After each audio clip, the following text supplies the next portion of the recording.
Yeah. 1 minute, councillors. We'll go live.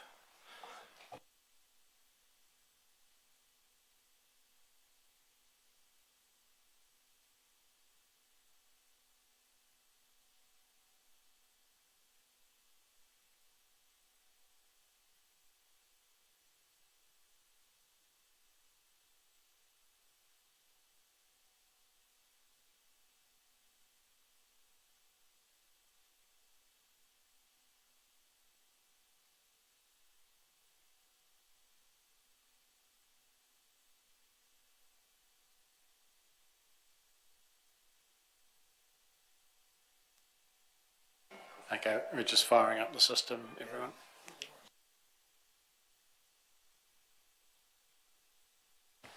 Good afternoon, everybody.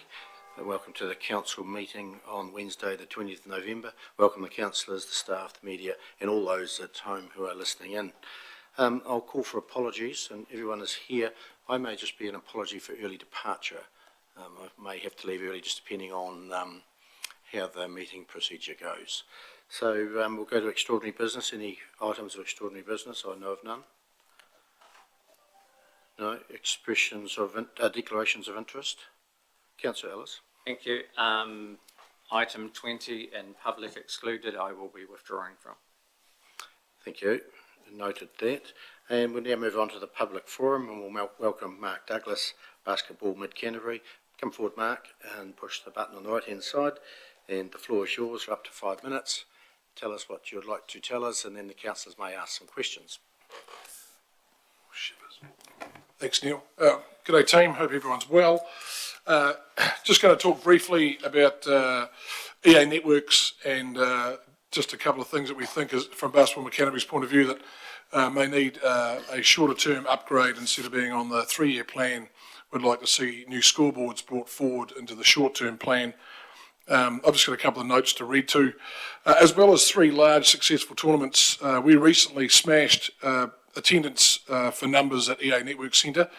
I've spoken previously with but just a quick reminder that these events have wide-ranging and significant financial benefits for our district. Just quickly, at all times, myself and Basketball Mid Canterbury have always been very well looked after by Richard and Alan and the team at EA. We've always been listened to and always felt valued when we've been at EA Networks. They run a very good ship. I wish to support the need to upgrade the scoreboard system currently utilised at EA. With the Timaru District Council progressing with their 8-court upgrade and also the Christchurch District Council finishing their stadium, it's imperative that we keep offering a top-notch venue to our users here in Mid Canterbury. The only issue we have ever had with the venue is the reliability of the scoreboards. My chair keeps going lower and lower and lower. Apologies. The reliability of the scoreboards. Technology has changed, and I hope this is fast-tracked to keep the ability to attract further tournaments, not just basketball, but across all sports to Mid Canterbury. That's it. Thanks, Mark, for that. Councillors, any questions? I've got one. Oh, Councillor McMillan. Thank you. G'day. So would the scoreboards need to be replaced like for like, or do they need an upgrade to? I believe they need an upgrade. The different technology at the moment, though, I believe Richard will know more about that. But whether it's a Wi-Fi based technology or whether it's something that can be used across all sports might be a little bit easier to use. Thank you.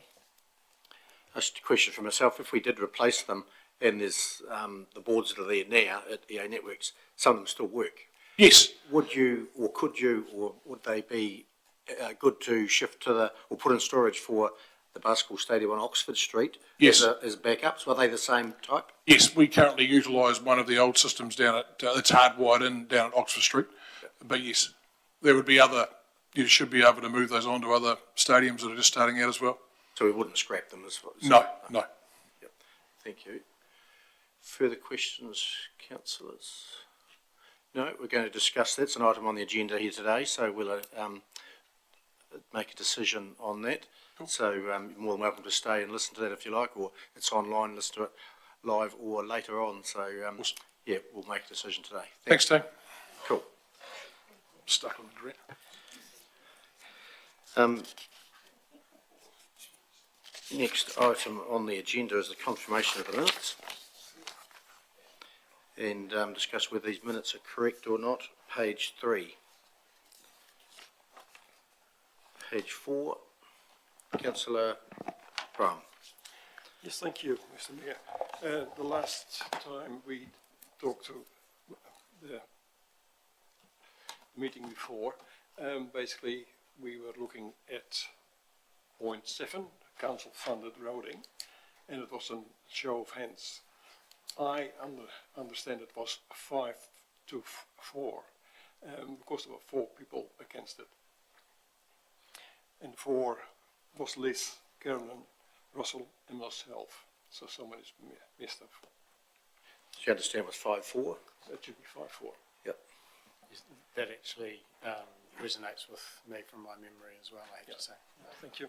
What we can do, I think you're probably 100% correct, but we can go back and listen to the recording and see what it was, and we'll correct it.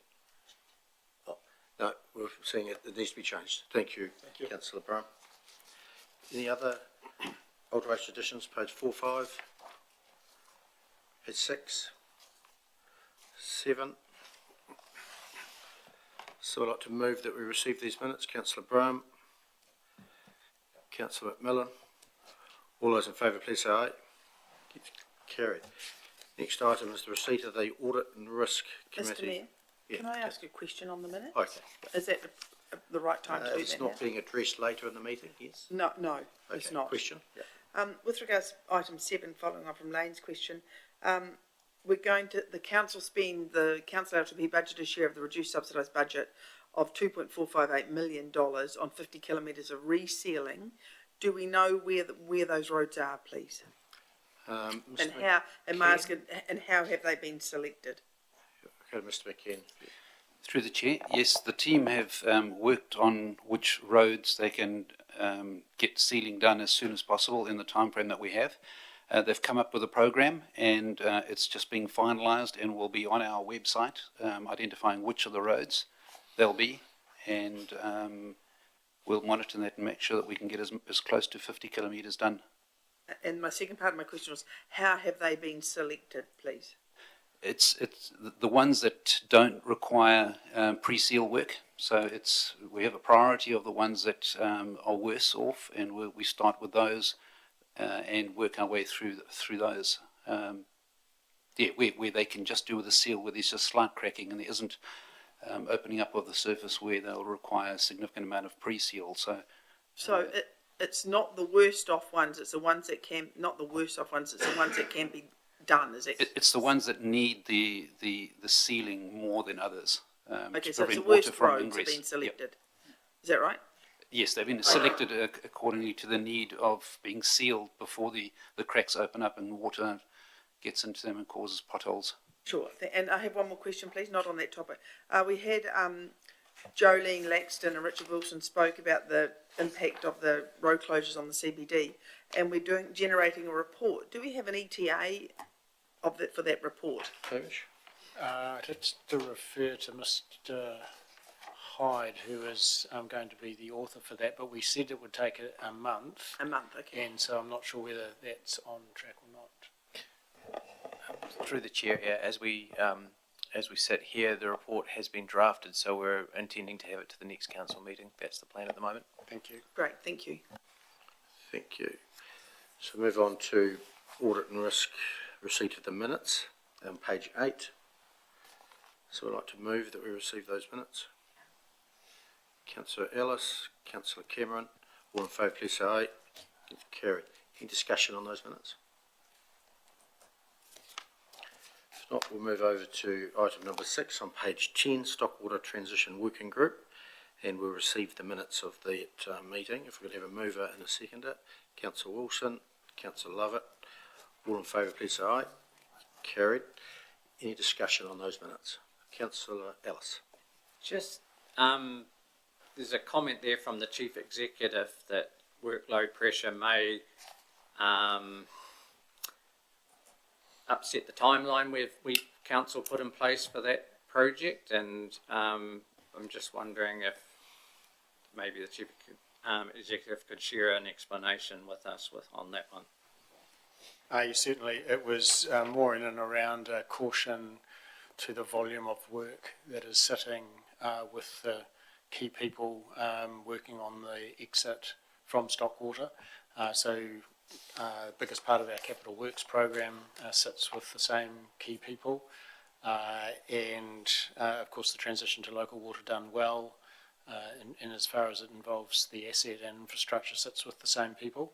And all I was doing was trying to caution council that the timetable is well understood, but there are a range of issues at play, and in fact one of those may well be key people associated with local water done well no longer work for council within the 3-year time frame, and that might have impact as well.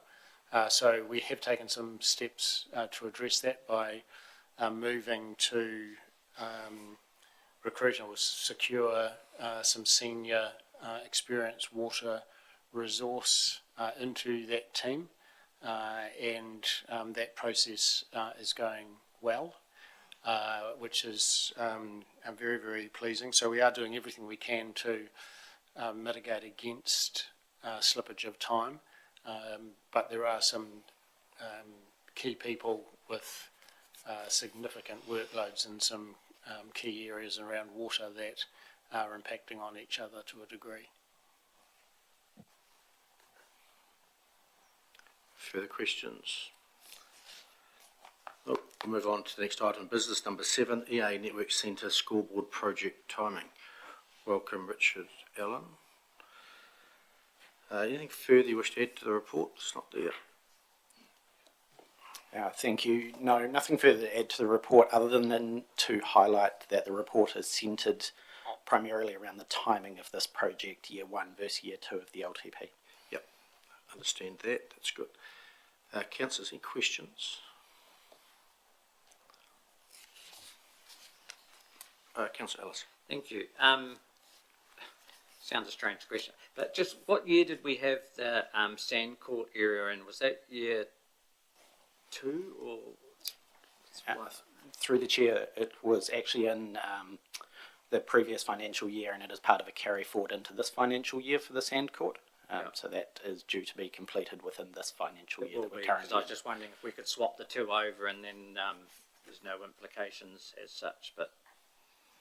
No, I'm not an expert on the financial systems. I wouldn't assume so, and they are of significantly different value as well. So just what is the value? Well, the value's there. What's the value of the preferred supplier? Yeah, thank you. The preferred supplier comes in at around $64,000, and we've allowed a $10,000 installation contingency for unforeseens around cabling and those kind of things. If you reflect the budget that we assigned for this was $100,000, so you would be recognising a $26,000 saving. Yep, Councillor Allen. Thank you. That was along the lines of my question, but and it may be in the report, but if we did bring it forward, are the scoreboards available? Like, could we get them in a timely manner, or would there be a hold up? Is it in the report? It is. Through the chair, it's about 10-week lead time for the scoreboards. Take into account Christmas and New Year, we're looking at about 12 weeks. Right. Councillor Cameron. Thank you. Through the chair, I look at after sales support and parts in the various hours, opening Monday to Friday, and I think someone's got a telephone number after hours. What happens if it breaks down in the middle of a big basketball tournament? Like, who do we ring? And what's the robustness of these things? Like, given this new technology, it may well break down in the first month or two. Or... Through the chair, so all new technology would come with a warranty. So if it did break down, the support for the preferred supplier is local, as in within the Canterbury region, without wanting to speak to who the preferred supplier is, and the supplier themselves are out of Auckland. So whilst we've recognised what support is there, they have shared with us that they will support their product whenever we require, and if they know that there is a tournament on, they will ensure that there is somebody available to support us with those. I think you made reference to through the chair, to the preferred supplier in the material. I think was it item C, and I think they're based in Rolleston. The manufacturer is based in Auckland, their support is based in Rolleston. I'm only concerned about I understand they'll guarantee new material and new equipment. So I'm just wondering, the proximity to getting support when you need it, like, are they going to do after hours, and is there some sort of warranty for parts and labour for the next 5 years, or whatever? Like, do we have a warranty for the support? My understanding is the warranty would be 1 year, and the after-hours support is available as and when we require it. And covered under the warranty, that's my question. For the warranty period, yes. For 12 months or whatever. Yeah, is that right? Correct. Thank you. Councillor Bryan? A couple of questions if I can. So are all the boards faulty, or is it only one? Through the chair, over the past two, so at the moment we have one court that is completely out of action, has completely failed. We have another court where a shot clock, so part of the system has failed. And over the years, the past few years of tournaments, we have seen them continue to show lagging. I did put a link into the report, you could see, and the clocks begin to stutter and lag, and so therefore people who are trying to use them for timing for their sport are looking at it and it's stalled. And then all of a sudden it kicks into gear again. So there are impacts to sport across all 4 of the courts. Okay. You can't fix them? Through the chair, we could look to fix them. The current supplier of them is based out of Auckland, and therefore the support is out of Auckland, and the current supplier has indicated in the near future they will be going out of doing scoreboards as well. So fixing them would come at a significant cost, and we could still be heading down the same road in the very short term. Yeah. Last question. Is it used every week, or is it only for the tournaments? Through the chair, they are used multiple times every day for multiple sports: basketball, netball, pickleball, volleyball, you name it. They're used every day for every sport. Okay, thank you for that. Councillor Huber? Thank you. Why is there a 10K installation contingency when supplier C has said the 63,396 includes installation estimate? Through the chair, it includes an installation estimate, and the emphasis on the word estimate. There could be unforeseens around the need to run additional data cables and or Wi-Fi. So we've just allowed a little bit of contingency there. We're pretty confident that in the installation estimate, but we've allowed a bit of contingency there so we don't come back. Councillor Mackel? Thank you. Is there any likelihood, Richard, that basketball or netball, the significant groups that are using these scoreboards, have indicated or could supply or put funds to raise money towards these scoreboards because they are the main people demanding them, wanting them, etc.? Through the chair, that wouldn't be for me to speak on their behalf. That's not a concept that we've mooted with them. Sure. Through the chair, providing a fit-for-purpose stadium is a key deliverable, I guess, of council. Providing a stadium that doesn't have the technology there, if I was a user, I would expect a deduction in rental. Like, they won't be able to hold their games. We won't get the rental in for the court hire. So, yes, I think it's a standard level of service that we should continue to provide if we want to hire out the facility and make income off the courts. It's my understanding that that building was built on a considerable amount of raised money. So, why can't it be done now for something that is purely used by them? It's used by the community, and there's a lot of economic benefit when we do have tournaments. So from a reputation risk perspective, we want our facility to maintain at the current level it is. From the point of view of sponsorship, there is a sponsorship conversation coming up with regards to the renewal rights, because the sponsorship expires in 10 years from the start, which is in 2025.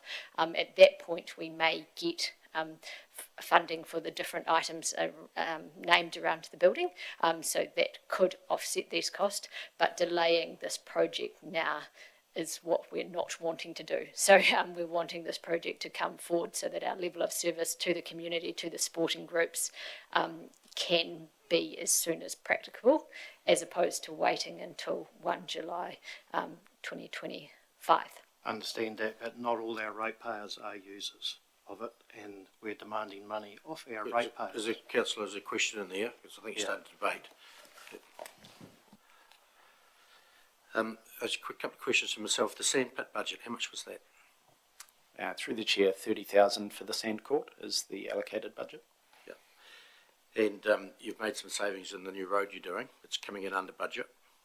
And so I see some money sitting there which aren't allocated or no longer needed if you push the sandpit out another year, which has been pushed out. It's not super urgent. This is, so you tell us. So I could see councillors pushing the sandpit forward. And is there any other items in this year which are not desperate to do, which could come from, like I'm saying, take an item from year 2, which you wish to do, and replace it with an item from year 1, swap them over.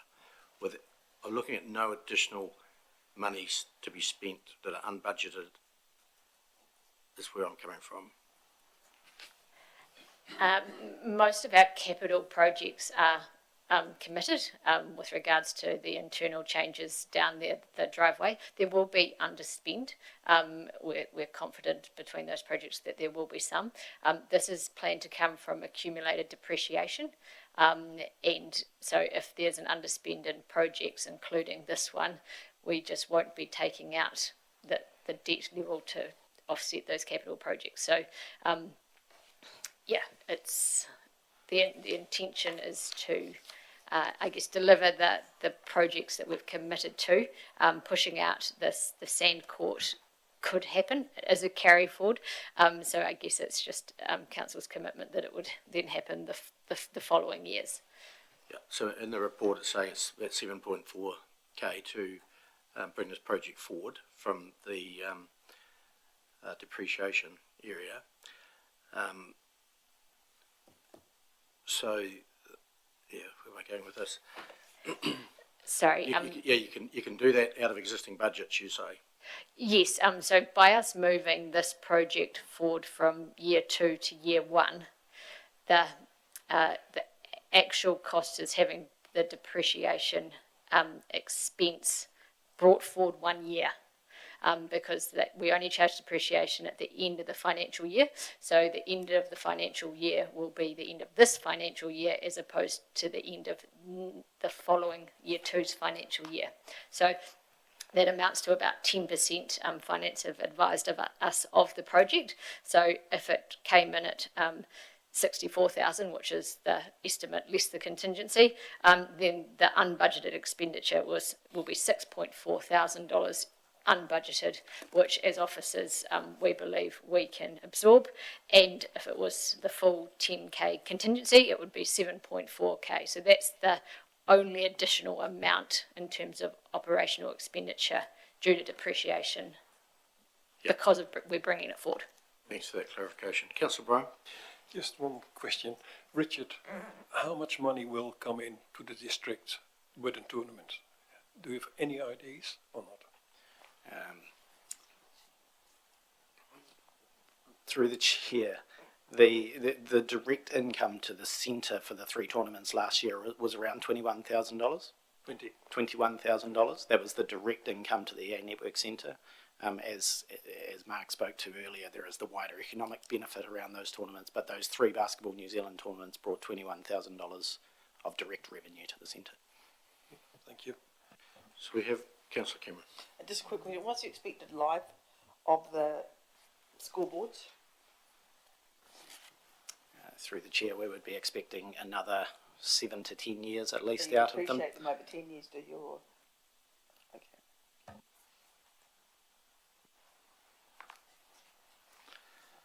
No more questions. There's a recommendation there. That recommendation or another one. Councillor Brown? Thank you, Mr. Mayor. I'm quite happy to take the recommendations as it stands. I've been a player over a long, long time, and I've been referee. And if you don't have the clock going, it's a pain in the neck. So I say, please, let's do it. Councillor Todd? Yes, I have pleasure in seconding Mr. Chairman. Quite simply, the project needs to come forward really. The credibility of the centre will come into disrepute, and even our town, if we start having suspect equipment that is not recording the game time properly, really. I've had a move in a second. It's now open for debate. Councillor Hooper. Yeah, I'd like to speak in favour. Mark and his team do a heap of work around these tournaments, quite a bit of juggling going on, and they bring thousands of dollars into our community, so we need to keep them updated. Councillor McMillan. Thank you. I also support this recommendation. As everyone said, it brings a lot of income into the district, and I'll say district because I know how many basketball teams were staying up in Methven or in Rakaya in the last tournament. So I think we need to keep on top of things, and we need to have an up-to-date stadium. Councillor Cameron. I speak in favour of the motion. I think the stadium's a wonderful place, and we've just been out there to visit it this morning, and it's a great vibe and it's well used, and I think we need to keep it up to current and offer the current level of service. No further speakers for or against. Right to reply, Councillor Brown. If I can, yes, I'm pleased to do it, but also, and we forget about it all the time, the Basketball New Zealand has been here and it's been giving a lot of baskets in this district for free. So I think it's payback for council. I'll put the motion. All those in favour, please say aye. Against? Carried. Councillor Mack, were you against? Recorded or not? Was that a yes? Yes. Okay. Passed. Thank you. Next item will be the EA Network Shareholders Committee, and we welcome Robert Newlands and new committee members Kate Templeton and Gary Wilson. Please come forward. Robert, do you have a PowerPoint? I think you do. If you want to take us or introduce your new committee members and take us through your PowerPoint, and then we'll take questions at the end perhaps. Welcome. The right hand button, Robert. Right hand, the other right. Yeah, that one. Thank you, Mr Mayor and fellow councillors, for the opportunity to present today and discuss EA Networks and the state of play for the company. I'm pleased to report that it's in very good stead, and we'll just go through and highlight some of where it's at, the financial performance, and some initiatives that have been put in place recently. So let's just get this moving.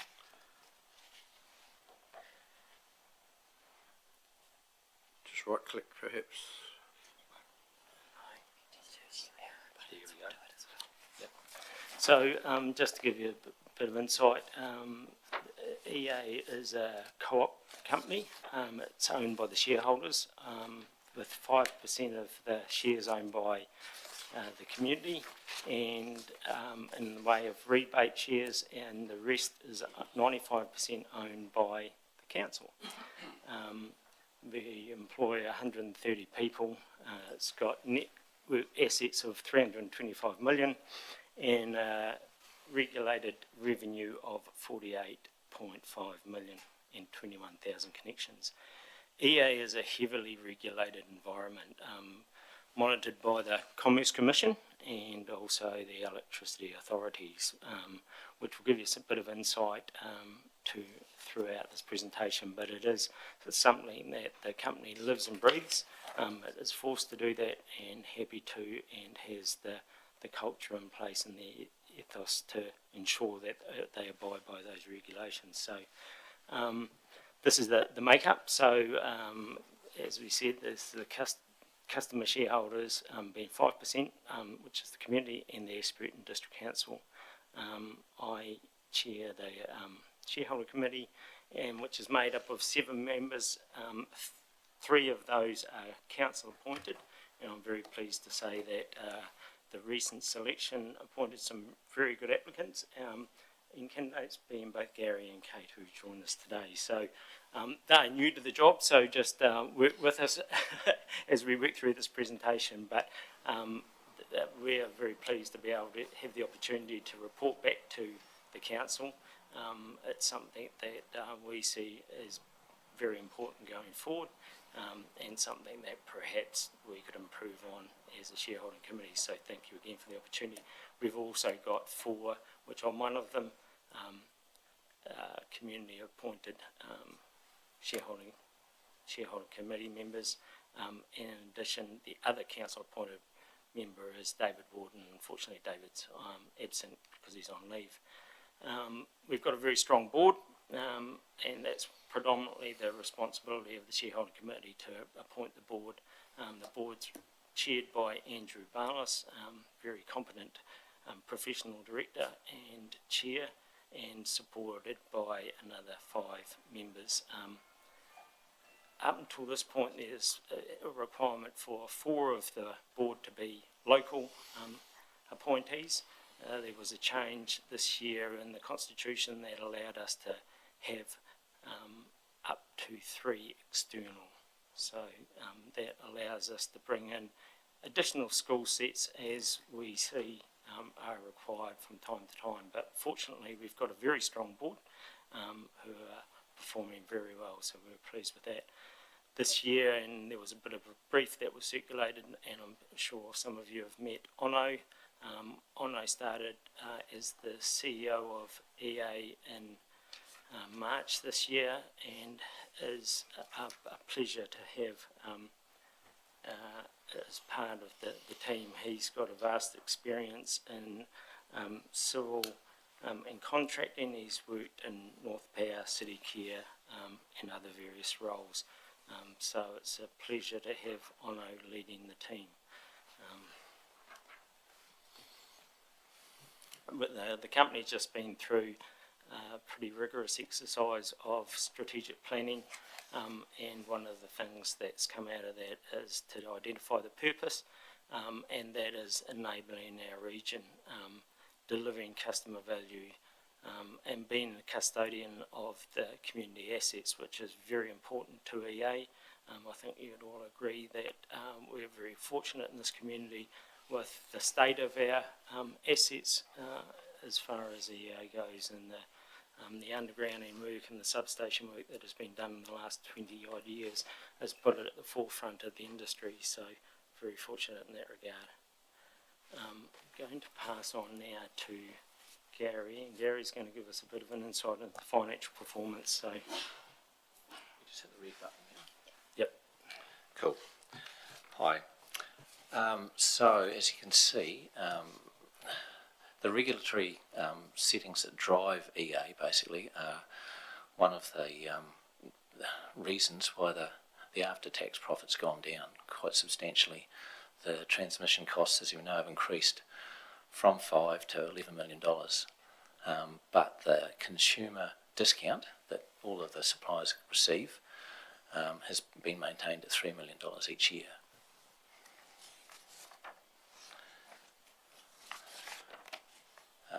The financial performance kind of on the back of that shows a degrading return on assets that's not sustainable. At 0.5% in 2024, it's not a bankable situation, and cash flows are king. So if we move on to the next slide, you can see because they've invested heavily in the infrastructure, at greater than the depreciation rate of the assets, we're in the situation we are now. You can see moving forward, there's still an increased asset investment, and you can see in the past also that it was driven heavily by significant growth in irrigation, with the network capacity tripling over that period. It's the network's now well placed within the wider community to enable it to grow. A lot of this information was in the board papers at the AGM. I know some of you attended. The assets are in very good condition. EA is focused on asset management. they've reinvested and modernised over the last 20 years, and they have what you'd term a relatively new network that's resilient and reliable. The asset grades, 5 being the best, as from that graph you see, where exceed industry averages quite well across all fonts there. That's where we were, is it? No, that's the next one. Yep. They've been able to invest in the network with a clear focus on what's best for the region and the customers. Because we're a co-op, that's the entire focus of the business. It's not like many of the other electricity suppliers in that they have to provide a dividend, or where some of those funds get siphoned off to go to pet projects of their owners. All of the funds are returned into the community.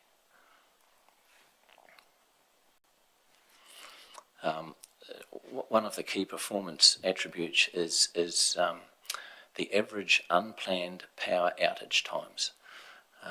And as you can see, the average industry average is 418 minutes, whereas EA is only 116 minutes. So they view that as a very good outcome, and it goes on the back of the money that they've been spending in their infrastructure to make sure they've got resilience. It's quite a complicated graph, but if you look at the top one, EA continues to deliver some of the lowest residential line charges in the country. We're second from the bottom there on the left at the top. That's great because it shows they're efficient and good at what they're doing. We've got a good system in place. However, on the bottom graph, not all retailers are passing these lower charges on to customers. And as you'll see on the bottom graph, EA is 12th highest. It's common knowledge that retailers are not really passing on the low EA costs to the consumers. They are keeping them up and taking that money for themselves. The next graph kind of goes on from that. The Commerce Commission sets the revenue for regulated network companies like EA, and it's done in 5-year tranches, as you can see from the graph. In the red on the left was what years were we?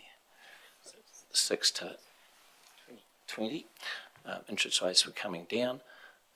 Things were all looking good. That's about when COVID hit. Interest rates started going up.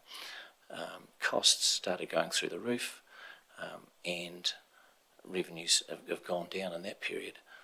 And then in this next 5-year period, the Commerce Commission will dictate that there will be an increase, and for the average domestic customer in Ashburton, they're talking about an increase of $15 per month. We'll just flip to the next one. Oh no, sorry, I'll go back to that last one, sorry. What you'll see is that whilst the revenues are going to go up, and that's dictated by the Commerce Commission, the increased income is captivated, is stuck within Canterbury. So EA has chosen to keep their costs high, but then rebate that money back to the consumer, so those that use it get their fee rebated, unlike a lot of other companies that it gets sent away outside the district as a dividend. So whilst it is a high number, and it will be high going forward, they only are taking as much as they need for cash flow to run the business, and everything in the community will benefit with the consumer rebate. Yep. Yeah, just to add to that, in regards to the rebate, EA is considering going forward the frequency of rebates. So there is an opportunity to look at that and maybe rebate on a more regular basis to lessen the blow, I suppose. They're conscious of the fact that if they just opt to have a reduced line charge and absorb some of the costs, then the lines or the retailers will just absorb that and pass on a higher cost, so the consumer will be disadvantaged. So by passing on the costs from the Commerce Commission regulations and then rebating back is a better advantage to the community. So that's what they're looking at doing at the moment. Very driven by that lower line charge. The other two things that they're regulated heavily on, as you would see, is the network outages, and they call it SAFE and SADI, and it's planned and unplanned, the time that the duration of those outages, and also the frequency of those outages. And because we have such a strong network, we're very fortunate in the fact that we are, as you would see in those graphs, that we don't get penalised by the Commerce Commission for any breaches in regards to either of those. So I'll just pass on to Kate, who's going to give us some insight into just how we monitor their assets. Thank you, Rob. I'd also like to say thank you very much to the Council for my appointment to the committee. I've got here managing assets that will be able to ensure that our region continues to grow. EA's assets are trusted because they're reliable and meet demand, and that's the feedback I get from the shareholders in the community. Our network operations team operate 24/7, 365. They have the ability to obviously work from the war room on site, but they also have the ability for the controller to take everything home, so they've got everything on hand at all times. They're monitoring assets and managing response to any incidents for both electricity and fibre, and that's our planned outages and also unplanned outages. Another thing that they are developing and that they've got ready to go is the communication with customers, and obviously being able to be upfront with those outages and things like that. So they've got this new system online that makes things available to the customer in real time, which you'll be able to see there. So this shows that any planned outages can be published 14 days ahead. And then also unplanned outages are available hopefully within the 5 minutes. So that I think is a great asset to the community and the customers. They are also developing a text messaging system to alert for further cancellations and notifying of events that would affect the customers' connections there.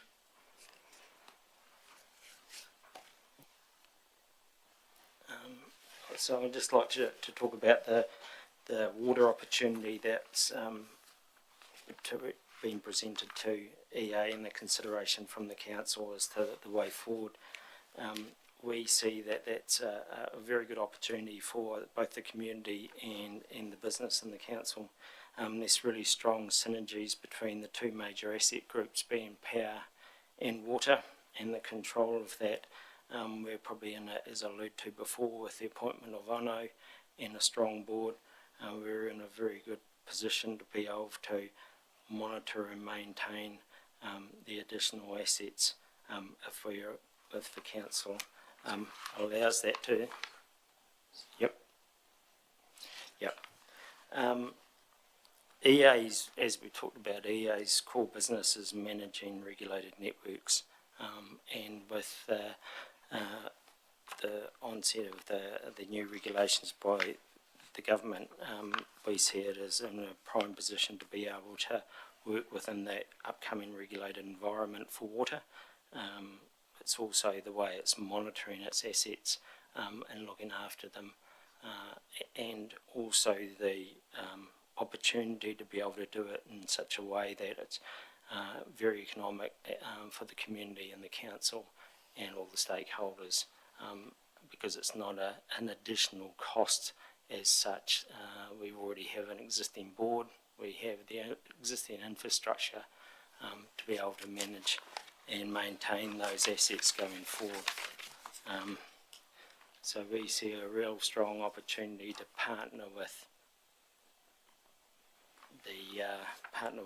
the council and work through some of the opportunities, goals and challenges ahead.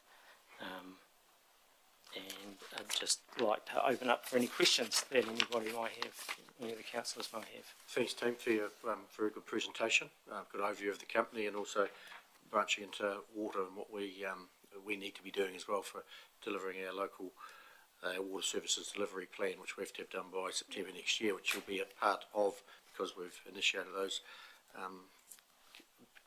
discussions already. So we're working through the three options and you'll be involved. I have Councillors Wilson questions. Good afternoon. I understand that the income is fixed and, you know, that's set and you can either charge less than that or a maximum of that. But about how do you feel EA's cost control is going? Because obviously their expenses is the other side of the equation, which makes up the price that's charged out to customers. You know, the sort of their day-to-day management of staff and assets and that sort of stuff. Do you think they've because they're a monopoly, you know, there's no tension? They do what they like because no one else can do it. Do you think they've got that ethos of do it right but do it, you know, competitively and cheaper? Yeah, I think that's shown through by the minimal line charges. Our operating costs are very well maintained. We have had the disadvantage of increased network charges through the Electricity Authority, and you would see that it's gone from 5 million to 11 million, so that's been a core cost. But I believe that we are very conscious of our operating costs and always strive to provide the best value for money for the community, and you'll see that in the lower line charges. So that to my mind speaks for itself. And it is a very lean company, but it also does what it needs to do very well. Councillor Cameron. Thank you for your presentation. Did I hear that correctly? You've got a 0.5% return on your assets employed at the moment? Yeah, at the moment. That's because of the regulated environment. We can only increase 10% each year. And I got the vibe from the presentation that was unsatisfactory. Yes, correct. So how do you intend to change that, presumably? That's just, if I go back to that graph that we talked about, the Commerce Commission who regulates that 10% is allowing us to increase it. So you'll see from 2026 to 2030 there is quite an increase, and that's why we see that it will be about $15 a month for every household. Now that's just the household. Obviously if there's a company or a farm that's involved in irrigation, it's going to be more than that. We understand that. There is a whole education process around that, and you would have probably seen some stuff in the media recently around the upcoming increases in electricity prices. So the Commerce Commission and the Electricity Authority have gone to the media and started to send that message out. So we're going to be able to increase our costs, but that's why we're increasing, but with an intent to be able to provide an additional rebate. So you're increasing the cost to improve the return on assets employed, yes, by approximately $15 per month per resident. Yeah, over a gradual period. Over from 2020. No stopping day at the moment, like. No stopping day. So 2026 to 2030.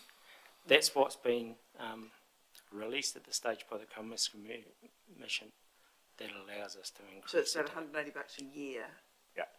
For the average household.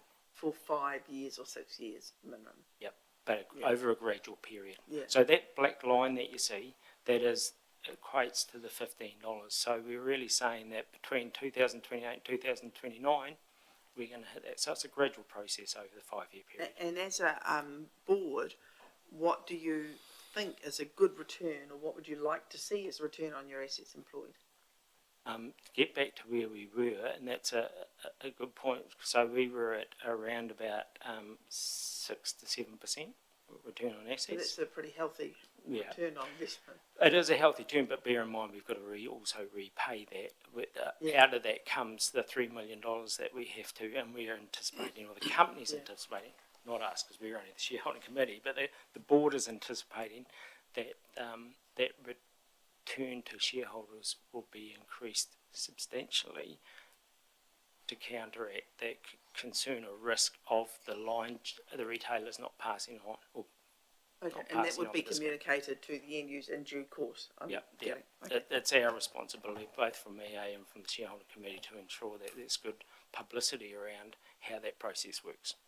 Thank you. Councillor Brown. Thank you. Robert, just on page 5, the financial performance, you went from 5 millions to 11 million in cost. What is that extra cost? Where is it going? How? That's mainly the transmission costs. So that's what we pay for the power. So who's getting his money? To me, it's more than the double. electricity network, the power providers, the likes of Meridian and so forth, they're the ones getting the money, but that's regulated as well. So previously, it's quite complex, and previously we were allowed to offset some of the benefits. This region uses considerably more power in summer than winter because of the irrigation. So we benefited from that. Then was the change in matrix by the Electrical Authority, and that was a bit of a disadvantage to EA. So they made it, I suppose, fairer across the board, but we lost the advantage of paying less over summer than winter because they spread those costs out, if I'm making myself clear on that. So over summer, power used to be a bit cheaper. We had the benefit of that cheaper power, but we were using a lot more than a lot of other areas because of our irrigation demand. They've now cottoned onto that, if you like, and they've spread the cost proportionally across, so it's fairer for the winter consumers, but we end up paying a wee bit more. So that's, in essence, why we've ended up paying more over it, and it's outside our control. It's government regulated.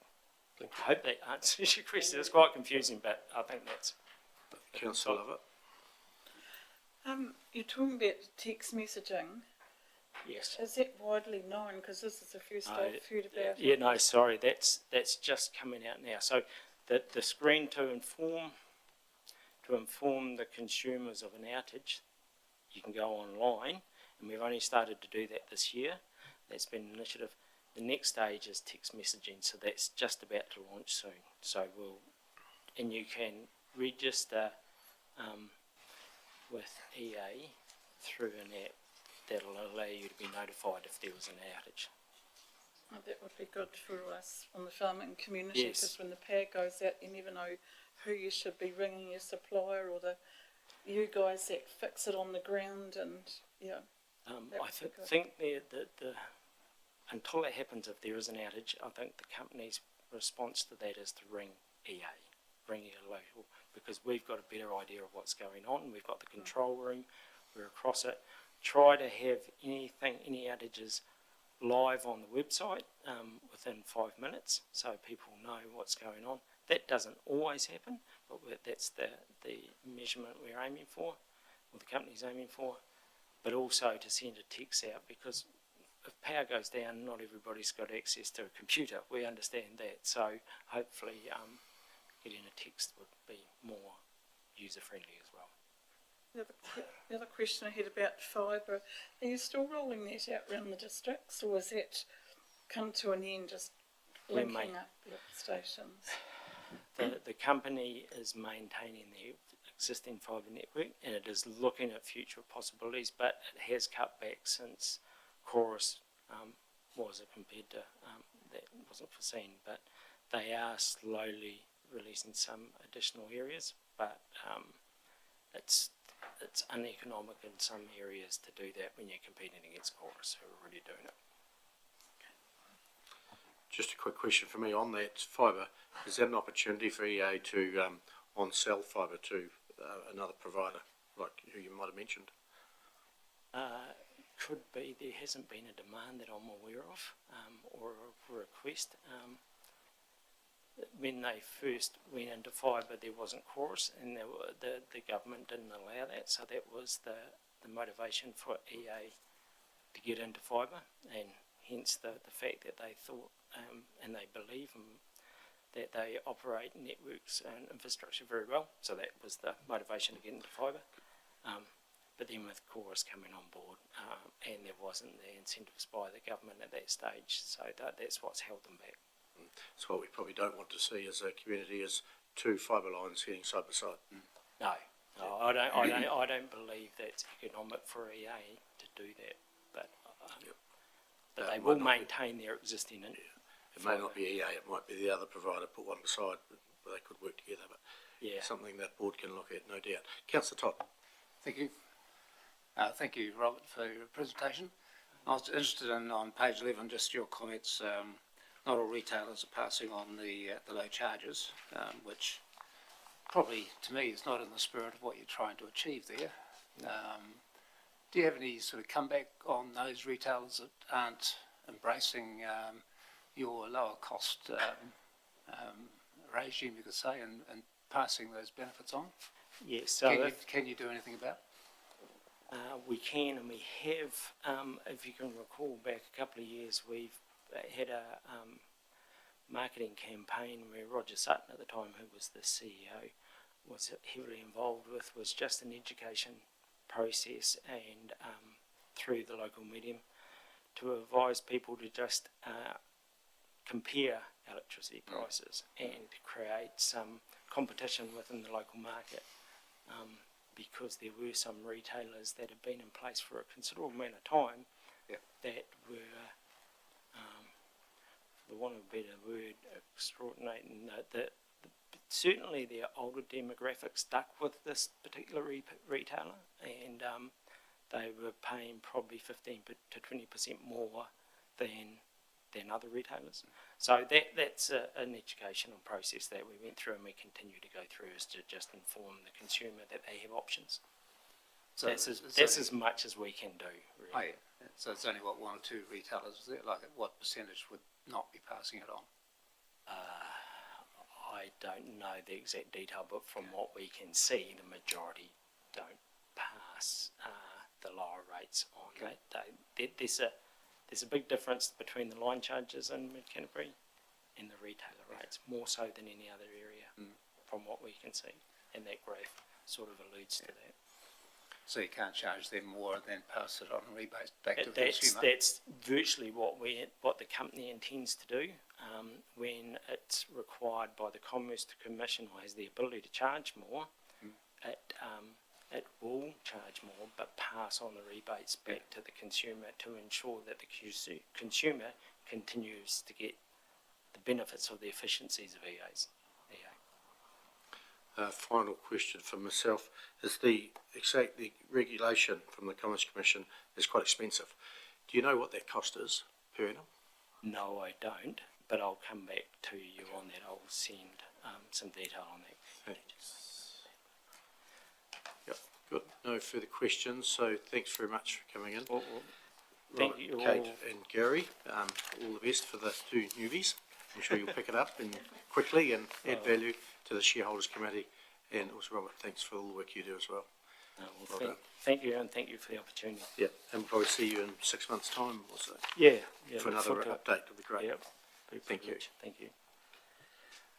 Councillors, next item is number 8 on page 19, and the Visitor Experience Code of Conduct. We've got Richard, Jill, and Sarah. Anything further to add to the reports? Through the chair, no, happy to answer any questions. Okay. Shireen is currently over at the Art Gallery, but is here in spirit. Right. Councillors, questions. Councillor Cameron. It's a shame we have to have a code of conduct, but it seems we do. Can you give me some examples of extreme bad behaviour that would begin with these sanctions, where the staff have to send them away for time out and follow on and trespass people from centres and things? I'll get Richard to comment about the supervised timeout, and Jill and myself can comment about the trespassing situations of late. Thank you. Through the chair, we see a range of behaviours and I have had to pull the trigger on the trespass one in the past.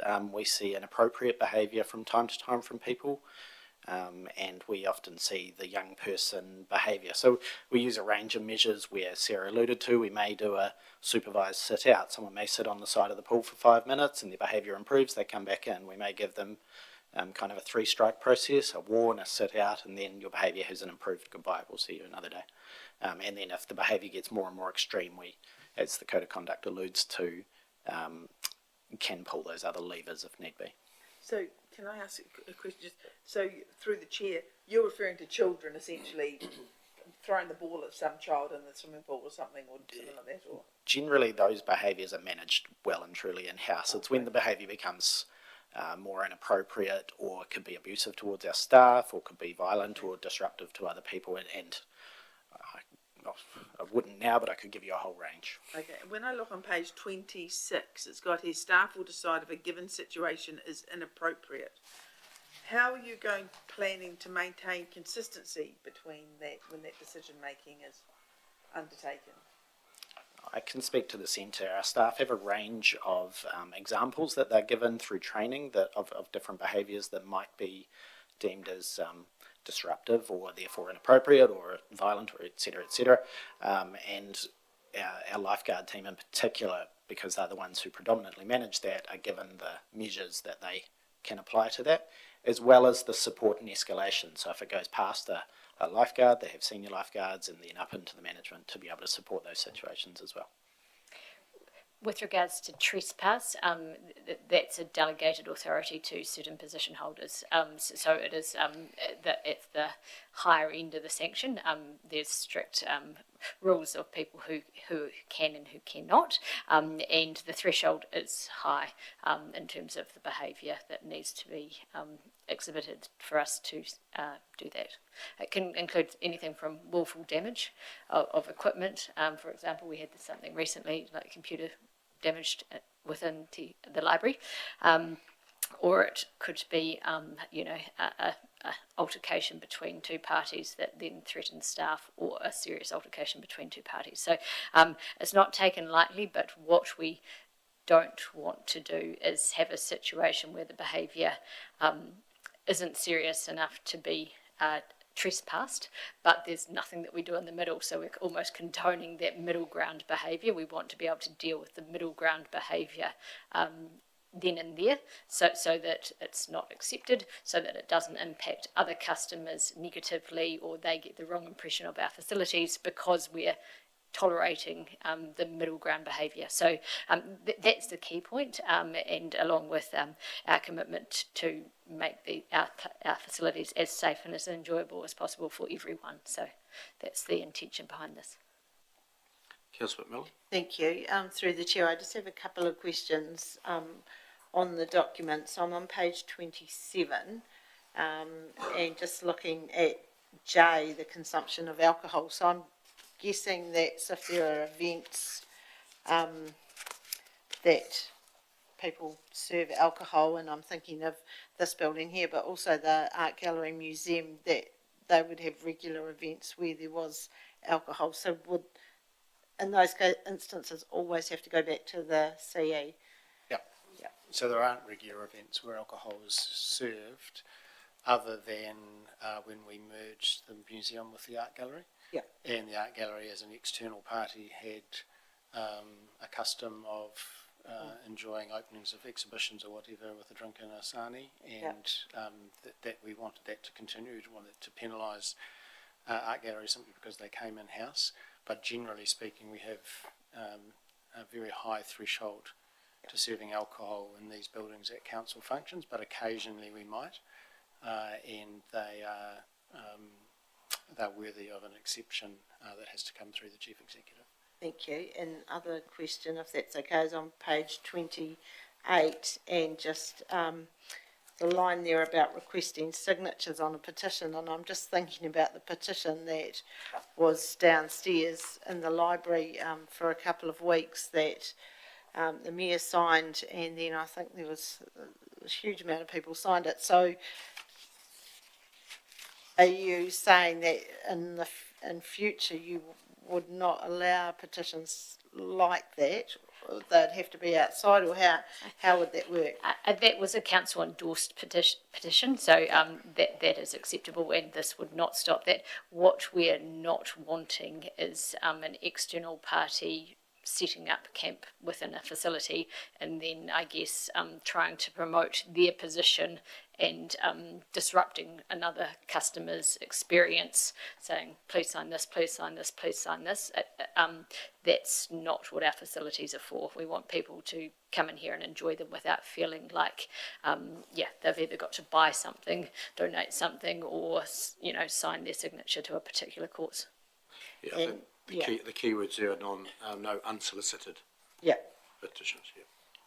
And so in that case, if they were to be outside, and occasionally we see people outside peddling whatever, do they have to get a permit from the council to be on the footpath area? If it's a public place and they meet the criteria and don't, spark traffic management or anything along those lines, they're able to be there. Councillor Lovett. So thinking it said we've got to go here, but I was just wondering, you're starting with this, do you see adding on to this in future, for guidelines to give to the people who are running, like the swimming pools on council land? It's a tool for them to use when they get cheeky kids, and that when the kids stand there and say, you can't do this for me, but if you've got some guidelines and that, you can really take them to task over it. You have got tools. I was just wondering, is this the start of a rollout in the future? Because we're going to need this. This is a public document, so any people can feel free to use it and tweak it to their cause. At local pools, they're generally not manned, so it's just an environment of parents stepping in or supervisors stepping in if there's behaviour that they don't believe is appropriate then and there. We actually see this document as a positive because it links a number of current practices in one document, one place for the community to see it. It sets our expectations, it provides us with flexibility to deal and address behaviour in a positive way that doesn't always mean a 2-year sanction. And the other thing is it's dealing with other matters and regarding child alone policies and things like that. So it has taken quite a bit of time to get to this point. And although there's been some experiences that, we don't want to repeat, we're, I guess, accepting that they're inevitable. This is a tool that helps us, and I think it's a positive step forward. It's a good start, yeah.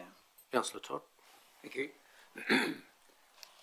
Thanks, guys. I appreciate what you're trying to do here. But when I read it, it's quite a lengthy document. So where do you see this being put? Is it just going to be online, or it's going to be hanging on the wall somewhere, or for people to know what's going on? Who's going to actually read it, or how's it going to work? It definitely will be online. There'll be media stories around it. We are thinking that there'll be posters to a certain extent without going to, a full spamming of all our facilities. So it's more for staff as a reference document. The community, if they were to complain about some particular action that a staff member has taken, that it aligns with the policy and the code of conduct, and just trying to set the tone. And Council, I think the summary on page 26, tries to say it all. So if you were going to display this code of conduct in any sort of fashion, we don't expect people to trawl through pages of fine print. But there are some sort of baseline expectations of visitors and of the experience they can expect from our staff that are pretty much summed up on that summary on page 26. Cool. No further questions. There's a recommendation there. Someone like to move? Councillor Lovett, Councillor Hooper.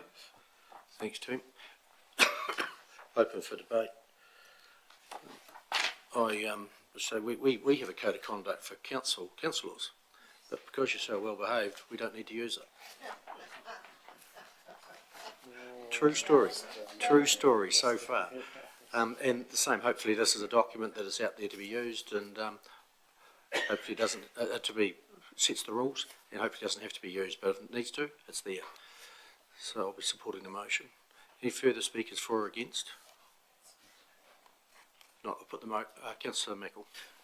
Is there any flexibility for people that come into these facilities that have a learning mental disability through no fault of their own with their behaviour?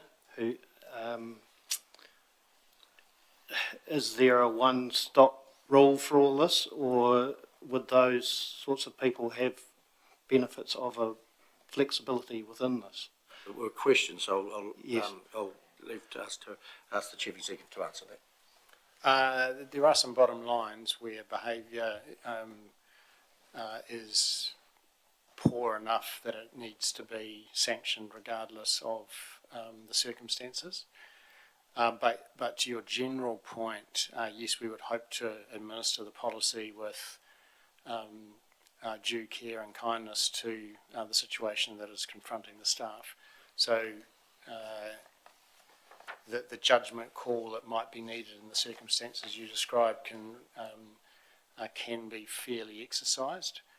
But my own experience would say that what one person's judgment might not be someone else's, and therefore there's always a little bit of grey in that middle patch. But there is certainly some behaviour that's just unacceptable regardless of the circumstances. So would there be room for that to be put into this policy as such that there would be leniency in that sort of circumstances that I'm talking about? I think it's accommodated in the policy already by the use of words like may. So that the behaviour may result in this or it may not. So I don't think we would start to write in clauses around leniency per se. We think the policy is flexible enough for some judgment to be exercised. Thank you. No further speakers for or against. I'll put the motion. All in favour, please say aye. Against, carried. Thank you. Next item, number 9, Appeal Environment Canterbury Representation Review 2024 Final Proposal, page 33. Welcome Lou, Mark and Tony. Anything further to add? Nothing further, thank you. No. Questions? Any questions, councillors? This is just basically keeping us, by appealing, keeping us in the loop if someone else appeals and we don't like it. We have a right to be part of the appeal, correct? Yeah, so it's essentially the next step is that it will go to the local government commission for determination. So by making an appeal, it means that we're still included in that process should it go to hearings. Councillor Cameron, questions? I can probably make it a question. It seems silly in my view, and I don't know whether you agree with me or not, that is the question, that we've done a submission and we have to keep appealing it in order to stay in the loop. It seems a lot of extra additional work. Would you agree? We're very happy to take that extra work into our stride. Succinctly asked. No further questions. There's a motion there. Someone like to move? Councillor Cameron, Councillor Todd moved and seconded. Open for debate. Next team. Councillor Wilson. Yes, I think it's very sad that we're having to do this because it shows the lack of respect that the ECAN councillors is effectively, rather than the people of the organisation, because the councillors were set the representation review to start with and only changed after they saw the backlash in the public view. And we're having to constantly be fighting against this sort of stupidity, you could almost think, that's been put against us in our district. So I'm pleased to see I very much support this, to keep in the game as it was, to keep up the look after our community. No further speakers for or against. I'll put the motion. All in favour, please say aye. Against, carried. Thank you. Next item, number 10, adoption of the Solid Waste Management and Minimisation Bylaw 2018. Is 2018 the right number, or should it be 2024? First, anything further to add, Richard, to the report? And there's probably the first question there as well. Thank you for the question, Mayor Brown. We're treating our bylaws as the date that of 2018 is, in my view, the correct date, because that was the date that the bylaw was made, and we're simply amending the bylaw. So, for example, when Parliament amends the Local Government Act 2002, as it has done on many occasions, it still remains the Local Government Act 2002. So that's the thinking behind the date. Thanks for that clarification. Councillor Ellis, questions? Thank you. I'd just like to check that everything in here aligns with the new contract we've gone out with our waste management, so that suddenly we don't bring this in and then it's at odds with a contract we're about to let, I suppose. To the chair, I believe everything that is written in the bylaw is within the new contract that has been done. Can I just add that we've framed the bylaw in a way that makes minor operational changes that will occur in the future as we go forward, able to be made in a manner that's proportional to the significance of the change. So we're trying to minimise future rework and to do it in as efficient a way as possible.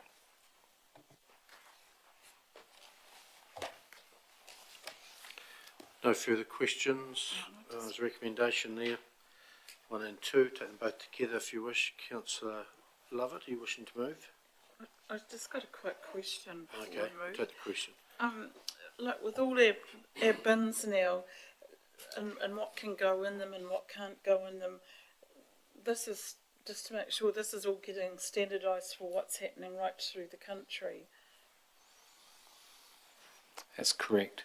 That's good. Yeah, thanks. Councillor Cameron? I'd like to move the motion if there's no more questions. There's no further questions. I'll take you as the mover. Councillor Ellis is the seconder. Open for debate. Thanks, team.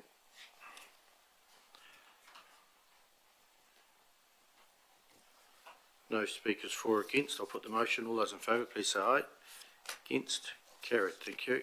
Next item is number 11, discretionary grant application, Barrhill Community Society, with Tony and Anne. Anything further to add, Tony or Anne? Thank you, through the chair. Nothing further to add. Questions? Councillor Cameron. Just a very quick one. Is the hall locked? Like, will the people be able to access this device all the time? Through the chair, yes, the hall is locked, so it would only be when the hall is in use that the device would be able to be accessed. So if I was driving past and saw someone lying on the road and wanted to grab it, it could well be locked. It could well be locked, yes, correct. More likely to be locked. Yes, but it's probably fairly common with most defibrillators that are sitting within halls that they'll be locked when they're not in use. Yeah, they're in halls, yeah. Just follow on from that question. Would it not be on the exterior of the hall so people could, driving past, use it if they had? It should be registered on the app where you can find these machines. So it's in a box which you need to break into, but you can to use it. We can follow that up with the hall to see if that's something they would consider if we were to give them some funding for this. So this is, I think it's a community asset, not just the hall. The whole community never know when they would need it. Councillor Lovett. I just had a few questions. You know, why has this come in now? Why haven't they waited till when we have funding rounds? Because it's outside of it, and it's setting the precedent, you know, when we start doing this, that everyone's just going to be coming to the council every time they want some money. Through the chair, so the Barrhill Incorporated Society was formed in May of this year, so they weren't able to make an application in time for the February grant funding round for the 24-25, which is the standard grants which you're referring to. Council always carries a discretionary grant for issues as they come up through the year. The council could decide to tell Barrhill to wait and apply through the next funding round, which is the big funding round for 25-26. However, the Barrhill Hall, they did receive they requested and received an emergency management update from our civil defence EMO, and through that was when they started to really get thinking about how well prepared they are as a community in an adverse event, and that was one of the things that came through for them quite strongly, is actually this could be a very quick win for the community to have in place. The other question was, a lot of these kits around the district have been fundraised for, and why aren't they going to fundraise themselves part of the money, or going to, I know other organisations are putting them in places, like Red Cross was doing a lot around the district. So I was just sort of thinking, is this the full fund they're asking for, or some of it? Are they going to fundraise themselves, or are they expecting us to foot the whole bill?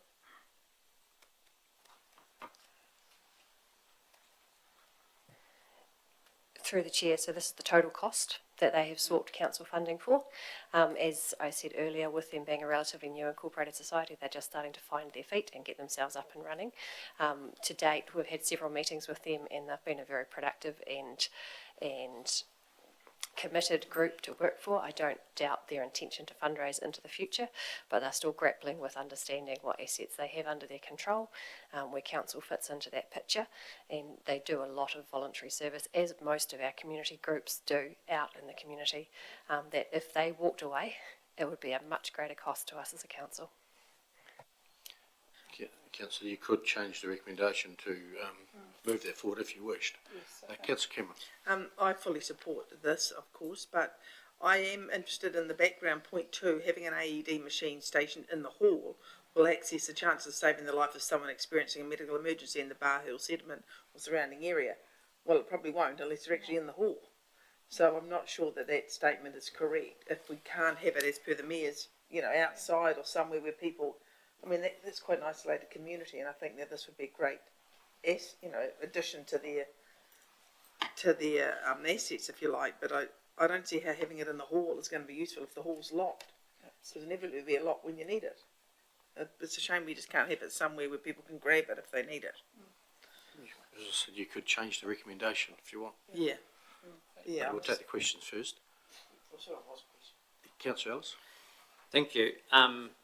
I do support a defibrillator in their settlement. A life-saving piece of equipment for $3,000 is peanuts, really. But to make it life-saving, some people have to be trained to use it. Have they had that discussion with you?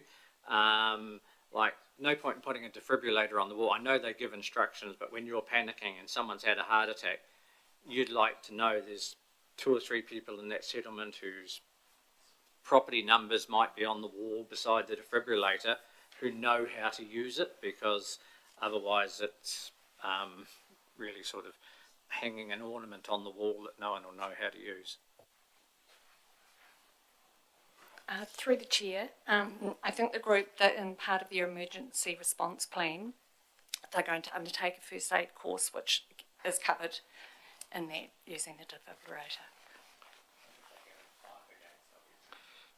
Councillor Michael. Thank you. A couple of questions. Where's the closest defib to Barrhill, apart from the one that possibly could be going in? Lauriston, so School. Yeah. So quite a distance, and I absolutely agree it should be accessible on the outside of the building. The other part of my question is, would I be right in saying the defib that's part of this building is locked inside when this building is shut? Yes. Maybe that should be looked at the same time. Okay. Emergency services are way more available here in this town than at Barrhill, say. But take your point, But generally speaking, in urban areas, the defibrillator machines are inside buildings, which at night do get locked.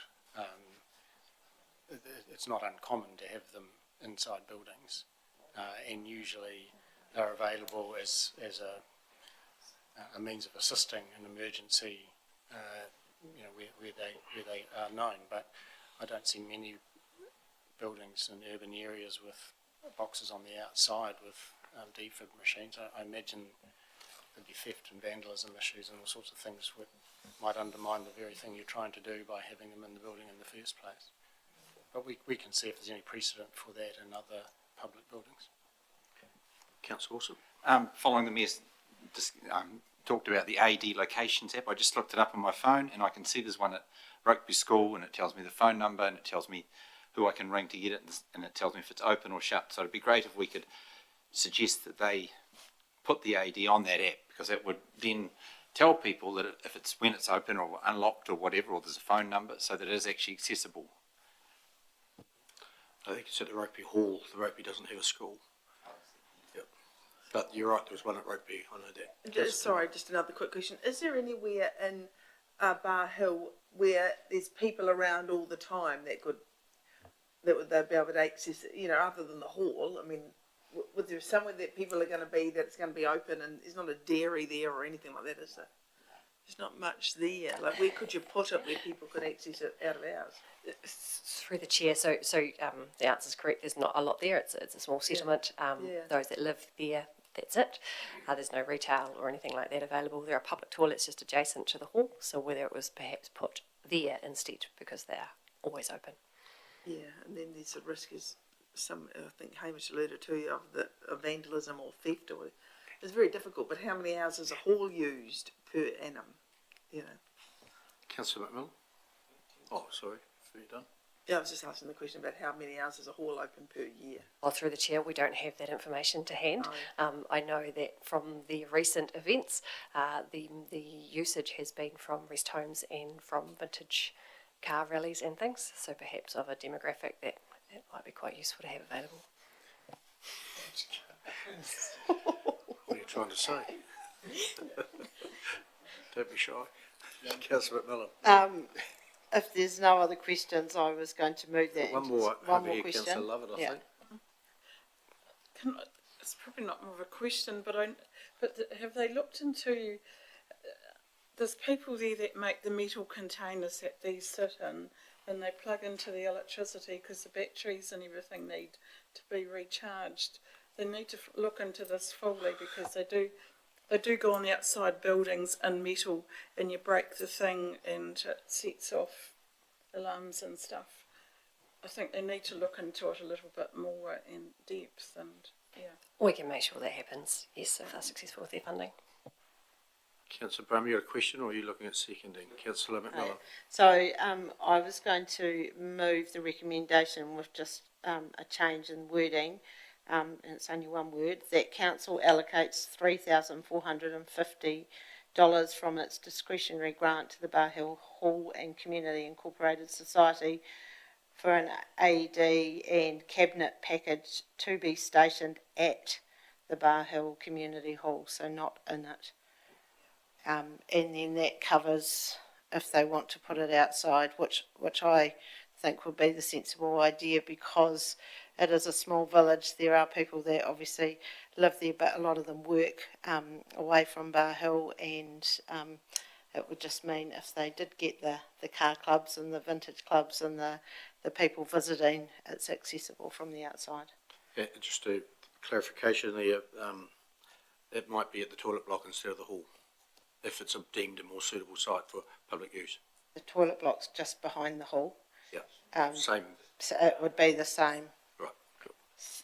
Same location. Okay, happy with that. Councillor Brum, you seconding? Good. Philip, you got the change? Yeah. Councillor Ellis, thanks, Steve. Just for information, it's quite a simple way round of having you can put a key inside one of the little red fire box things you have on the outside where you break the glass. You can actually just have a key sitting inside one of those that then lets you in an emergency into the building.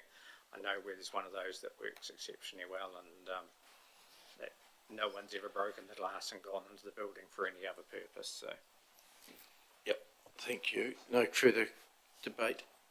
I'll put the motion. All in favour, please say aye. It's carried. Thank you. We'll go to our next item, which will be the Waitaha PHO Board.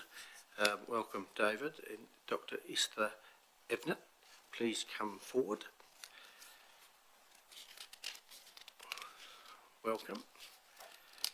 And you've got a presentation, David, I understand, or have you? No, it was just a letter in the Mayor's report that was sent. Yeah, we have a letter you sent to me, which is in my report. Did you want to refer to that, or just want to talk? Yes, I'll just simply go through it briefly. Thank you for the opportunity to come back and report as your representative on the Waitaha Primary Health Board. It's been 1 year now since I took up this position, and as we know, nothing stays the same in health. It's a very dynamic and challenging place to be. Eti, would you like to introduce yourself?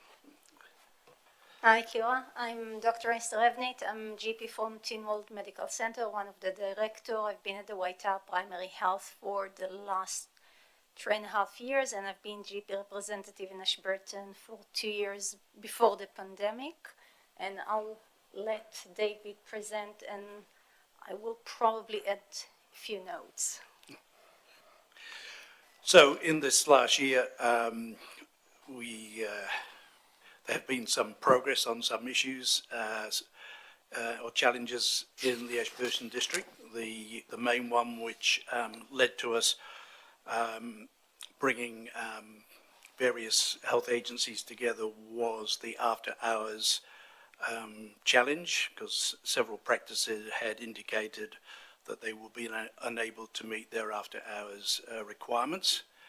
And through a series of meetings and liaisons with Health New Zealand, we were able to put up a system, a telehealth system, which got set up just before the Christmas break last year, and I'm pleased to say has continued to function since then, and also Health New Zealand has continued to support it, which is in these days of challenging budgets is a very positive outcome.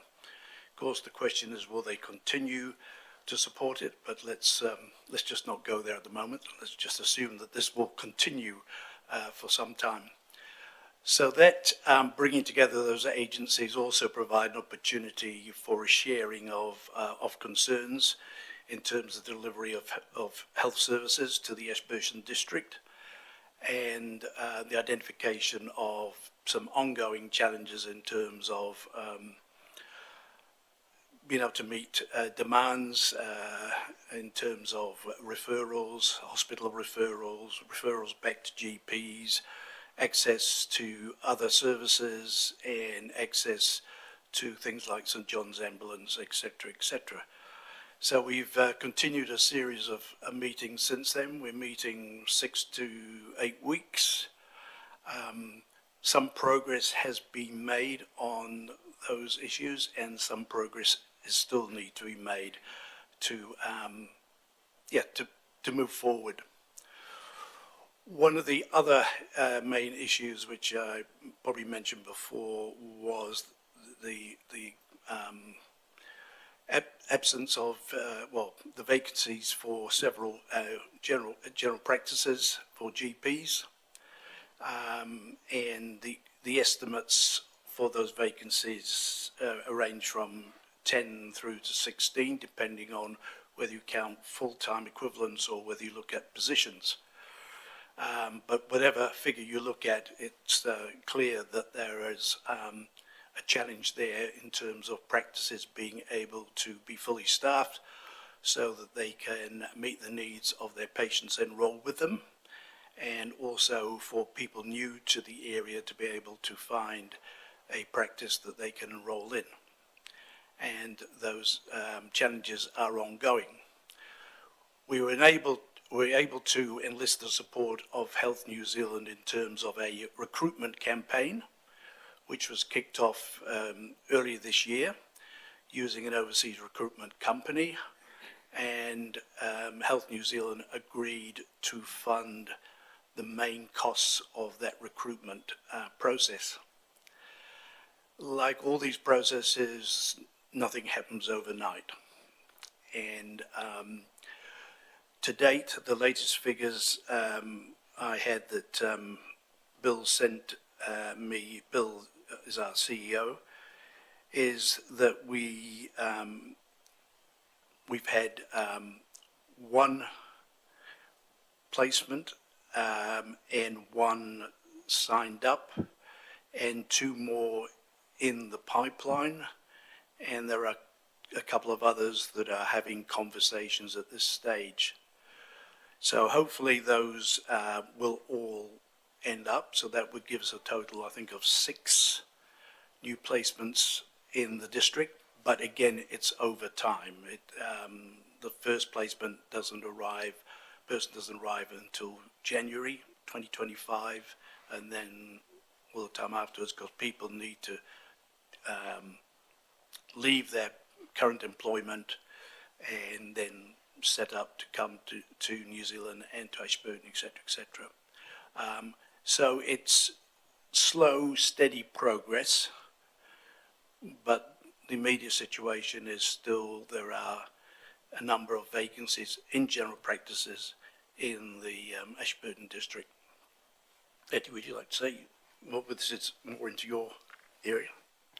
Okay, so some of you know me, and I've been in Ashburton for the last 8 years, and I think I'm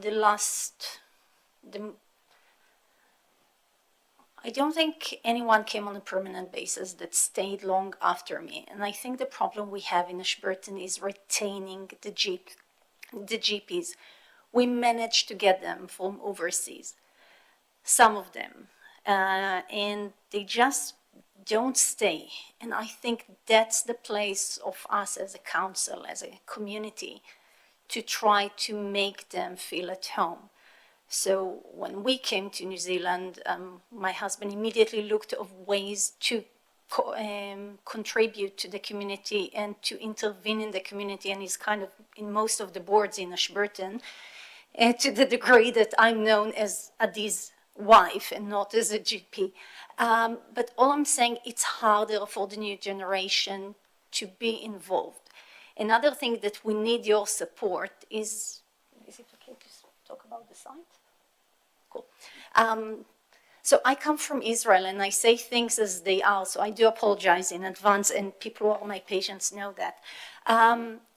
We have when doctors come, and when I came, and you get interviewed to everywhere because you are the wanted one. It's not as if you need to beg for a job, the jobs want you. So you look at the sites and you look at the communities and you look at the Wikipedia side of the practice, and you look at the slogan of Ashburton, for example, that used to be Ashburton, the toilet on the way to.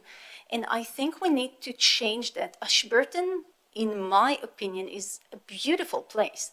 It's a very central location. It's only an hour away to Christchurch, an hour away to most of the beautiful places there are. And we need to promote that in the site. So when people look at the site, look at Ashburton, they say, oh, wow, that's amazing. We want to be there. Not when they look at Oaks Bay, I have no idea where it is, by the way, or places in the north. I use humour, so again, apologies as well. Or places in the North Island. They come and they go there. And we need to work and promote the beautiful thing, the amazing climate we have here, the fact that all the storms actually skip Ashburton, they go immediately to Queenstown, which is always good. But we need to work on that, and we need to support. At the moment, we have one doctor that is signed, one on the pipe, and two, as you said, that are on the way, but we need to promote and encourage people to come here, because we have a beautiful town. You've done amazing things, and we just need to let other people see it. Esther, when you say the website, which website are you talking about? Because we've had that feedback that you have just given us, we've had it, and we're working hard on the website. And the council's website should be promoting all what you've said, but is there other websites that people get to before I us? think it was the Wikipedia. One of them was the Wikipedia one, the way they promote Ashburton, and apparently that one can be changed by anyone. And that's the main thing, because nowadays the young generation just looks on Google and decides which way looks better on paper. And again, look at this beautiful building and everything that Ashburton has done throughout the years. This is the thing people should see, and the GPs. And we can work, and we are working when families come to get them involved in the community and arrange trips and make them, again, arrange the school, arrange the preschool, so that they can't run away because their kids love it here. Yeah, I'll just go to Hamish because we've had this feedback before and Wikipedia as well. So Yes, thank you, Esther, for that feedback. And we became aware of the same feedback, particularly around Wikipedia, some months ago. And of course, there's I think there's about 7 Wikipedia sites that you might get when you Google Wikipedia and Ashburton. So it's not as straightforward as one site. Wikipedia do have some fairly strict rules around how you're able to change or add content to the site if you're a corporate like a council. But we have been doing some work through our visitor promotion resource here at the council to think very carefully about the image that might be first created when someone from overseas might use Wikipedia and seeks information on Ashburton, and we're making some progress. We're well aware of the issue, but it is slightly more complex than just hopping on a web page and telling a great story. But we're conscious of the need for it because we did get that feedback a couple of months ago directly from Te Wharaora. Councillor Hooper. Thank you. Esther, I agree with what you're saying about promoting Ashburton and getting more doctors here, but if we've got doctors coming here and then leaving, that's an issue. Why are they leaving shortly after coming here, and what can we as council do about that? I had a discussion because when people come from overseas, I actually try to create relationship. I think they don't find themselves at the community. And when we need to, in a way, catch the people who come with family and try to see how we get them involved, show them all the beautiful things, get them even library cards so they will know where the library is. They'll know where the domain, all the beautiful things that are there, and get them in, if, for example, if they are religious, to get them involved in a church. So work on the other aspect. If there is a partner, help get the partner intervene and involved in the community. And we need to work with the practices, because you need to be aware, in Ashburton there are 5 or 6.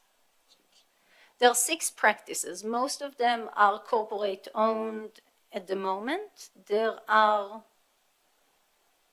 2 private, if I recall. One is Charlotte Cox and the other one is Tynwald Medical Center. And in a way, unfortunately, Tynwald is the only place that has the same doctors for the last 8 years. Again, I'm the last one. And the other ones have locums, and we need to promote the health in Ashburton, because people need to know that we are here and we care for them. And when we get the doctors, again, most of them sign locums, but some of them want to stay. We had one doctor for Moore Street that got a much, much better offer from the West Coast, for example. Sometimes when a doctor gets an offer that is 20,000, 30,000 more than he gets a year, there is not much we can do. So we can try to work on the things, because, sorry, not everything in life is about the money. Most of it is, but some are not. So we can find the things that are not and see how we can affect them. Thank you. So question headed this way, is this where newcomers, network, etc. step up and... Yep, I'll go to Hamish now. Yeah, no, there are a variety of support networks for new families, new people into the Ashburton district. The one that we are most particularly involved with as council is the Welcoming Communities program. Yeah. And council has acknowledged that that program is important. We now have it resourced after a year or two of working out how we were going to do it differently and not quite working, and we're back on track.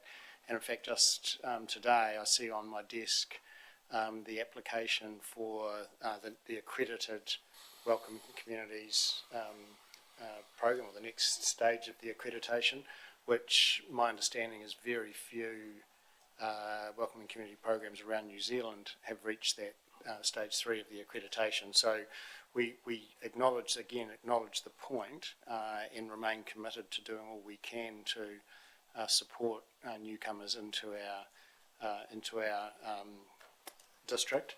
And of course, coupled with that is the refugee resettlement, or the former refugees program, and Ashburton's inclusion as a resettlement centre a number of years ago continues to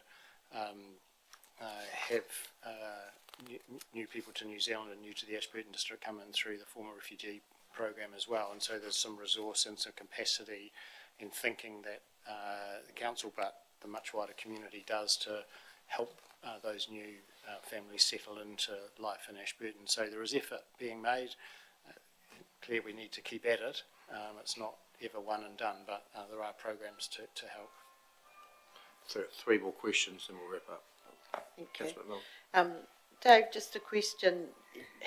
So you said there's 6 possible people coming into the district to work. I think a couple of months ago we heard there maybe just the 1. So there's obviously been a bit of an interest in the last few months. Is that because the recruiting company is really sort of stepping up a gear, or are there other reasons for that? No, well, it's as far as we know, it's the efforts of the recruitment company, and it just reminds us these things are not overnight. You know, it takes time to hit people in terms of, oh yeah, perhaps I'd like to go to New Zealand, and oh yeah, Ashburton. So I mean, there's heavy recruitment going on all the time. What we're trying to do is bring the focus here. And as Eddie said, it's this is a great place to come, but people are looking at this information from afar, and they're also getting bombarded with other attractive offers too. Thank you. Just a question, Hamish, maybe you'll have to answer this. And part of that recruiting process, did council provide a video or something to help with that? Yes, we did. So again, through our visitor promotion resource here, we provided some images of the Ashburton district in the form of a video that my understanding is to Whatuora were parcelling up as part of the material they were giving to the recruitment agency to try and describe and demonstrate the beautiful place that we live in. So yes, we did support it. Councillor Ellis. Thank you.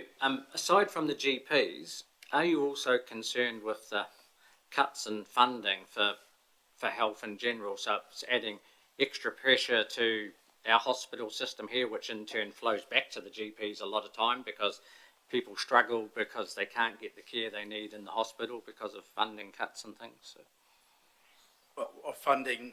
Well, the 2 things. Funding is a huge challenge, and I think the funding challenges for practices has not been addressed, despite everybody saying there is a challenge there.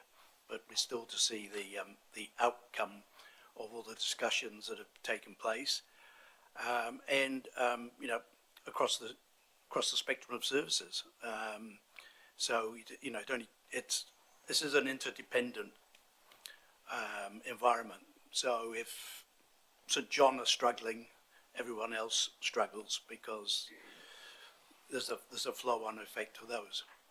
The other thing with the funding challenges is also what's happening within Health New Zealand and its restructuring, because we are finding it a challenge in terms of who is providing the support to this district and to RPHO and all around, because personnel are changing. People are obviously took up offers of early retirement, all those sorts of things, and that creates just a very unsettling situation for everyone. And getting information out at the moment is a huge difficulty. Because would you agree one of the, I suppose, next big concerns is what happens in the next pandemic? Because with a lot of the funding cuts that have happened, a lot of the resources that were there to handle this have now gone through various agencies, through funding cut. If bird flu suddenly hits us or something like that, whatever the next pandemic may be, and there will be one, we will not be as prepared as we were probably last time to handle it. The resource we have is the experience that we all gained as a result of that event. But experience is one thing. Resources and planning and personnel is a whole another matter. And let's hope it doesn't happen tomorrow. Last question, Councillor Todd.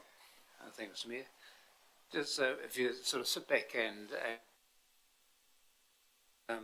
or our district, is there? Do you think is well? I suppose what do you think is missing that could attract or keep people in our district? Like, is there something missing that we're not seeing? That why aren't they coming? Well, I think what's missing is, has been told for many years in Ashburton, the kids need more things to do. And everyone knows it. There aren't many activities, unfortunately. And there was a discussion about chipmunks or a place for the young kids to be. So when people look, and I have a discussion with many GPs from Israel, and none of them was even willing to consider coming here because it's a small area with not many after-school activities, not many variety. In a way, we have one college and a few that are around, so unfortunately they prefer the bigger places, and we need to see how we can support them, because in a way we don't have many in-place activities, but again, it's only 45 minutes from one of the most beautiful ski areas. So we had a thinking of even suggesting a GP that comes will get a year of ski pass for the family to help them stay, and assuming they ski lover. And worst case scenario, they'll break their leg and then they'll have to stay.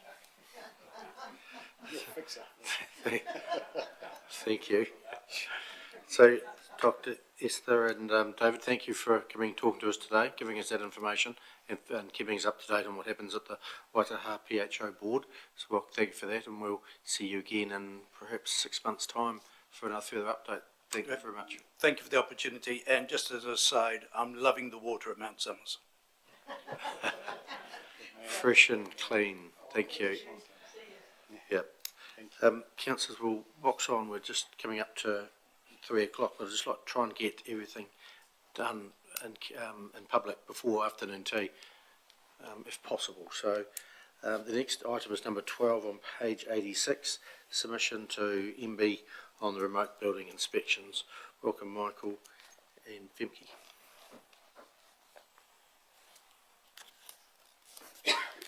Anything further to add?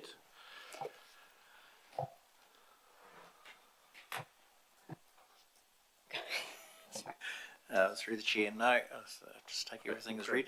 We'll go to questions then, councillors. Councillor Cameron. Thank you.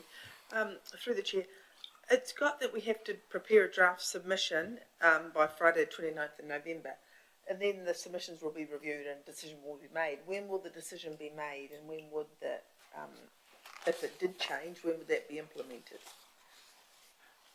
Through the chair, the government's moving quite fast with the reforms, so they hope to review early January, February, and maybe through to Cabinet by mid-June, so maybe by the end of 2025 it could be. Thank you. Yeah. Councillor Lovett. The one thing I was reading through these documents is there's a lack of protection for the council. You know, you've got these remote inspections, how do you know, when things go wrong, I look at the leaky homes, the issues they had with that. If this comes up with these remote inspections and stuff, is council liable for it, or is that going to be taken away? Someone else will wear those costs? Because that's where I see the danger with all this, that more might come our way. You know, where's our protection from all this? So, through the chair, one of the settings that the government will be looking at is reviewing the whole liability settings for this. So it's this is one piece of the puzzle that they're looking at, and it is a lot more difficult to pick up something 2D rather than 3D in person. When you're on site, you can gauge an overview of a building or a room but as soon as you walk into it, whereas once you're behind a camera viewing it, we're going to have to learn how to train people and direct them to look at things that we want to see, and some things we won't be able to do remotely, which is why we're preferring that option 2 of being able to talk to the builders and work out what the best system would be for our district. And yeah, the liability part is the big piece of the puzzle that will have to be changed in some way. I think Hamish? Thank you, Mr. Mayor. The issue of liability and risk is a very prominent matter in all our minds around the joint and several liability that councils have for things like building defects, which can manifest themselves, many years in the future.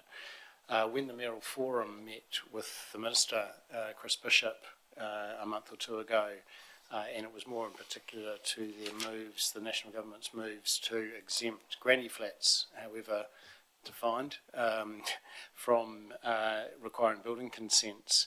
And the mayors in the room that day made a really clear point that as things don't require consents or inspection regimes change, or indeed councils are no longer the building control authority in certain circumstances, then it has to be linked to changes to the risk and liability regime that currently exists around this, because the opportunity to be involved in the process has to be hand in hand with that liability risk. So as far as senior members of Cabinet are concerned, they are well aware of it, and I did read something, I think it was around the changes or the changes to the building consenting authority, because there's now a private sector one in Christchurch that's just started up, that how does council's liability sit now when they're not actually the building control authority? So it's not just remote inspections, it's that they're not necessarily doing the inspections in some categories of houses. So where does that liability sit in the future? So it is a matter of real importance to any reform in this area. Yeah, just before I go to Councillor Brown, I do have a question. I think the purpose of this submission, or what the MB want to hear, is how to get building costs down. I think it's the objective. And they don't ask that question. They've asked a question about remote inspections. Should you be telling them, do you think there's other ways that you can get costs down that they haven't asked for, but you could give them feedback on? Yes, so there will be other submissions coming out early next year for that opportunity. And again, this is one piece of the puzzle to try and get efficiency into the system, which isn't perfect, and we all know that. But if we can improve the way we inspect, and some things will be able to be done remotely, we should be able to pick up some efficiencies, which will in turn lower the costs over time. And with my own experience, I've had 2 inspections on the same thing, one by my engineer, one by a council inspector. There's no point in doing that, but it happens. Yes. I pay twice. I can't help that. Too late now, but looking forward. Councillor Brown. Thank you for that. Michael, the local builders, are they happy with the changes, or how do they feel? Through the chair, it's a mixed bag, because there are so many different proposals on the board at the moment. They're kind of confused, and they kind of don't know which one's going to get the best buck, bang for the buck. Most of them like physical, us turning up on site, be able to chat about things and work through things. But some will prefer remote. Some have already admitted anecdotally that it's easy to mislead an inspector. Correct. As well, not in our district, thankfully, but they have already experienced remote inspections in other districts and said it's quite difficult. And I think because we're a small enough district and we have that relationship with the local builders, we know what everybody's doing. We get that consistency through having the same inspector on site each time, and so we can sometimes head off problems that we can see coming up and work together to resolve the issues that may appear or not appear in the future. So yeah, it's sort of 50-50. I think we all admit there is something wrong and we do need to fix, but what is the fix and where are we going to get the best efficiency? So you work with the builders as well? Yes. Together. Yeah, and that's why I thought if we put option 2 about working together to work out what would be the best inspection regime, we'll sort of get the best of both worlds. Yeah. Thank you for that. No further questions. There's a recommendation there. Someone like to move? Councillor Brown, Councillor McMillan. Thanks, gents. Debate? There being none, I'll put the motion on in favour. Please say aye. Good. Carried. Thank you. Next item is the Lake Clearwater Memorandum of Understanding on page 130. Tanya, any further to add?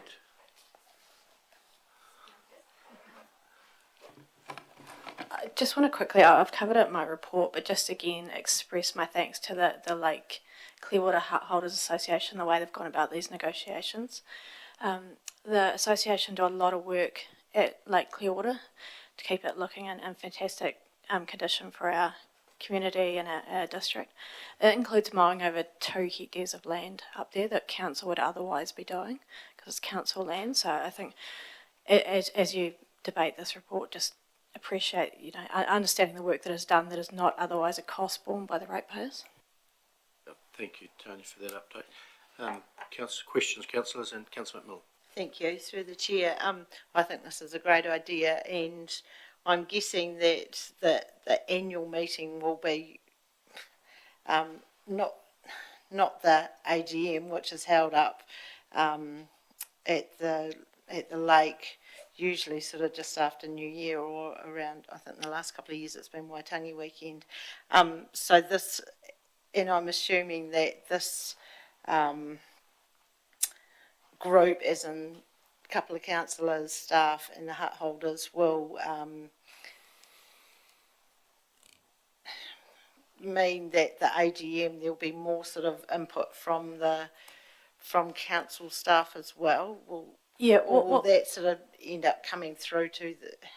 Just wondering how it will work, because it's been really beneficial to have. I think in the last AGM, Michael came up and Michelle, and they were able to answer questions there and then.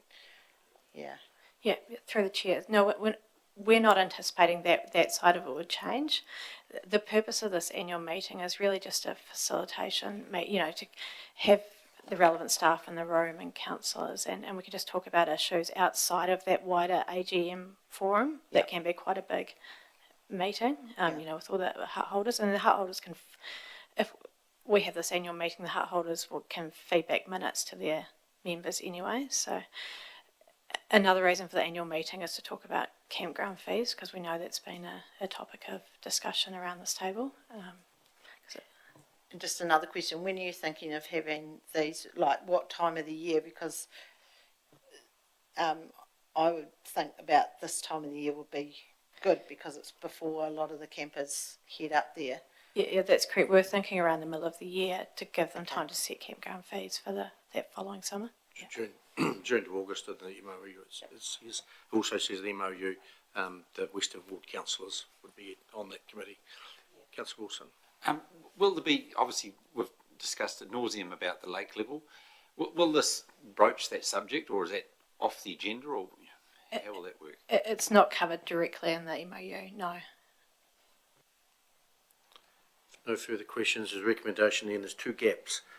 And I did put an email out and I heard a response from, thanks Tanya, one councillor, Councillor Millen wished to go on, and Councillor Cameron was non-committal. Yeah, no, I'm happy to be on it. I was just concerned because it was a Western Ward thing, so I don't want to take anybody's place. Well, I'll ask Councillor Mackel if he wishes to be on it, and if he doesn't, we can go to Councillor Cameron. If Councillor Cameron's happy, and yeah, I'm more than happy to let her do that. If that's the Councillor Cameron, Councillor Cameron happy to go on? Good. There's a commitment there. So Cameron, so we've got someone like to move that recommendation. Councillor Lovett, Councillor Wilson. Yes. Open for debate. If not, I think it's a good idea to have this MOU. Great work to staff for doing that. Put the motion. All in favour, please say aye. Carried. Thank you. Well done. Road closure, item number 14 on page 152.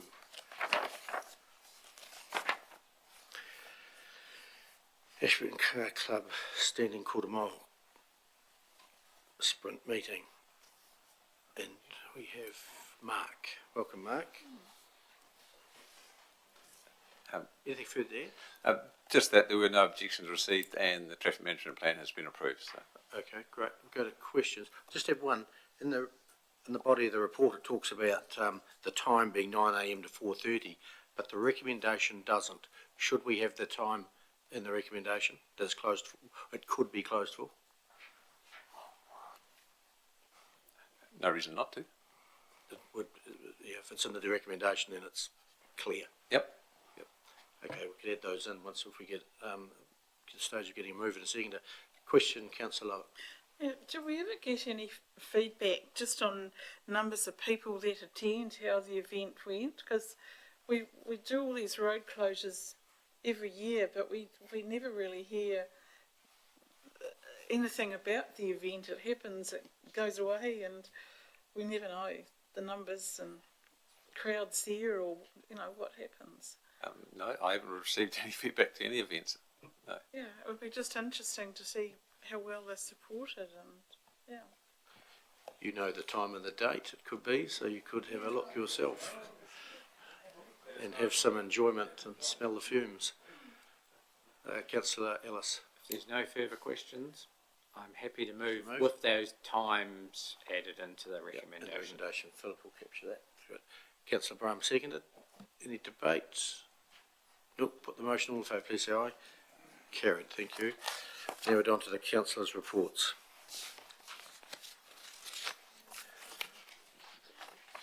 Which is on page 158. So, any questions of the councillors' report? The reports there of the Zone 5 and 6 meeting that was held in Dunedin in October. Myself, Councillors Alice Lovett, Hooper and Todd attended, and the report is there. I've got a quick question, if that's okay. Just for Councillor Hooper. You said you've sent me and Nick Smith an email. Have you had a response from him? I had an automated response. Oh, beg your pardon.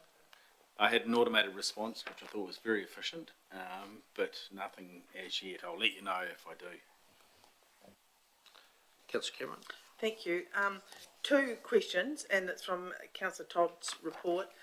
Motorhome Caravan Association, and talked about they pay $5 a night, and Camp Savers 93 campgrounds participating, and do not underestimate their spending power. Is that to encourage local councils to assign room for the motorhomes? Was that the whole purpose of that?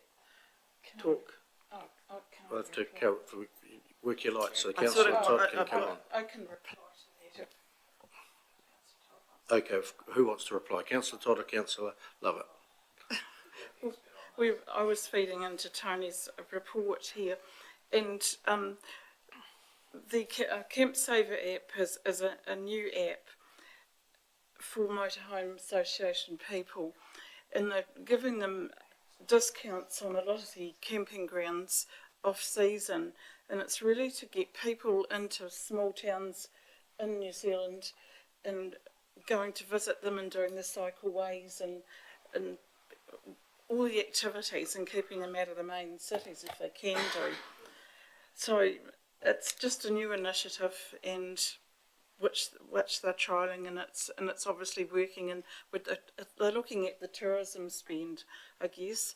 And there's a lot of motorhomers and families going through the country, and they only really want to go a few k's down the road to set up for the weekend and their kids. And don't underestimate their spending, because a lot of these people have got money. They stop, they shop, they buy coffees and do the towns.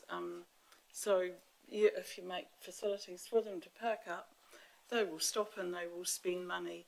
And a lot of them too, in some of these reserves and that, they get involved with planting biodiversity and help on the tracks, because that's kind of really what they want to do in the future. So they have the manpower, and some are retired, so they're looking for, just they come in groups, and yeah. So basically, don't underestimate their spending power. If you put on activities and stuff, they'll come. Councillor Cameron? That wasn't really, I was more interested in, are we to allocate space for them, was my question. After the discussion we've just heard from Waitaha, it's interesting to see, Tony, you've written here from Dr. Grant Davidson and Bill Eckenbeck about the 900,000 people living in remote rural are twice as likely to die from preventable illness, which is a disgraceful statistic. And perhaps there is something that we may need to go and, I know we've tried for a long time to get additional health support in the town, but perhaps there's an opportunity there for just getting that reinvigorating and having a look at it, because that's a frightening statistic. Councillor Ellis? Thank you, and just quickly a bit of information for Councillor Cameron. Also, Kaipoi have given some red zone land over to the Motorhome Association, right on the fringe of Kaipoi, where they park up and go into town and spend money. So it was good use of some red zone land. The other thing they're doing is taking over camping grounds from councils that council find are a bit of a hassle, and I shouldn't say we sort of have one of those, but we did have a bit of a conversation around the Rangitada camping ground, and that's the sort of thing that they're taking over, and then take the worry away from council, and they go and run them, and yeah.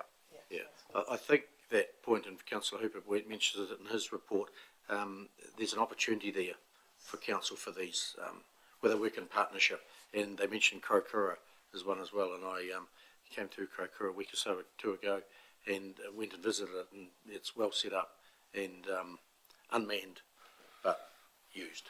Councillor Hooper. Thank you. Carolyn, I was also alarmed at Dr. Davidson's report as well, and I've actually invited him to join me on the couch to get the ball rolling locally, so he's committed to that next time he's passing through town, so that's good. No further questions for the councillor's report. No move and a seconder. Councillor Cameron, Councillor Wilson. All in favour, please say aye. It's carried. Mayor's report. Any questions? I've got a question, please. 4th of November, was that Marie Black or was that Marie Ward? Marie Ward. Marie Ward, yeah. And previously in your in your mayor report, you would, if any other councillors joined you for meeting, you would add their name. Is that not something you're doing anymore? I should do that. Yeah.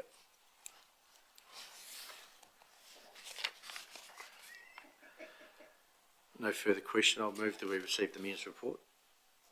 I'll second that. Councillor McMillan. All those in favour, please say aye. Carried. Thank you. So there's no extraordinary business, so we'll now move into committee, and then we'll break for afternoon tea. Thank you, Jono. I'll move. But do it first. Councillor McMillan moved and Councillor Alice Hooper seconded. All those in favour, please say aye. We'll just hold a minute or so for Jono to go, and we'll just one little thing we need to do. We're in committee.